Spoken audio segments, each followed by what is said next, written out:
Hello guys, welcome back to our channel পায়েলের রান্নাঘরে সবাইকে স্বাগত। আবারও চলে এসেছি নতুন একটি রেসিপি নিয়ে। তো চলুন শুরু করে নেওয়া যাক। প্রথমে আমি ময়দা, সামান্য পরিমাণ লবণ ও পরিমাণ মতো জল দিয়ে একটা ময়দার ডো তৈরি করে নিয়েছি। তারপরে আমি ডোটাকে ভালোভাবে বেলুন চাকির সাহায্যে বেলে নেওয়ার পরে একটা কাঁটা চামচ দিয়ে সারা দিক ফুটো করে দেব, যাতে পাপড়ি চাটগুলো ফুলে না যায়। দেওয়ার পরে একটা বোতলের ছুপি নিয়ে আমি এগুলোকে কেটে নিয়েছি ভালোভাবে গোল গোল করে। সবগুলো কাটা হয়ে গেলে এবার আমি তুলে নেব।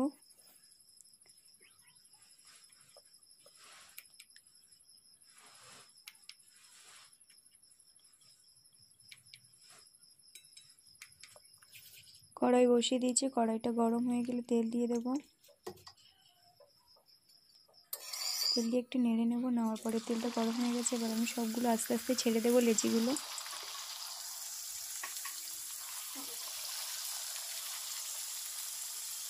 গ্যাসের ফ্লেমটা মিডিয়ামে রেখে সবগুলোকে ভালোভাবে ভেজে নেব।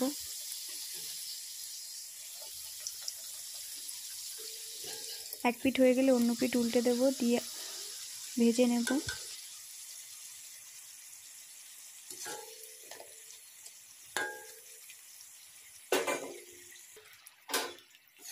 পাপড়ি চাটের পাপড়িগুলো আমার ভাজা হয়ে গেছে, এবার আমি তুলে নেব।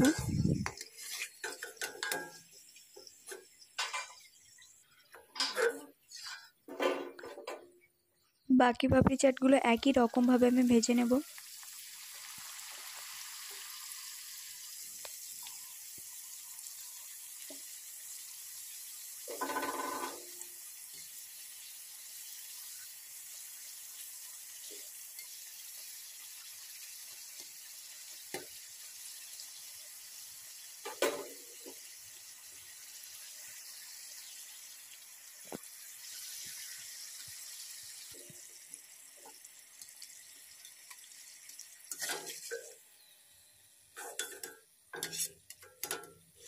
সমস্ত পাপড়ি চাট আমার ভেজে নেওয়া হয়ে গেছে।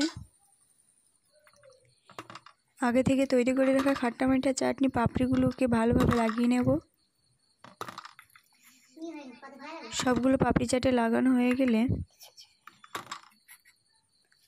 তারপরে তৈরি করে রাখা আলু বুট দিয়ে তরকারি সেগুলো দিয়ে দেব।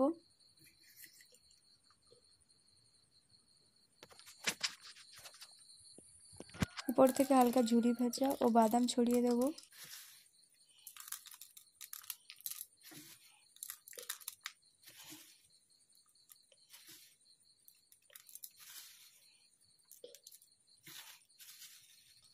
ও সামান্য বিট লবণও ছড়িয়ে দেব। দিয়ে প্লেটে সার্ভ করুন পাপড়ি চাট। তো ভালো লাগলে চ্যানেলটিকে অবশ্যই সাবস্ক্রাইব করবেন।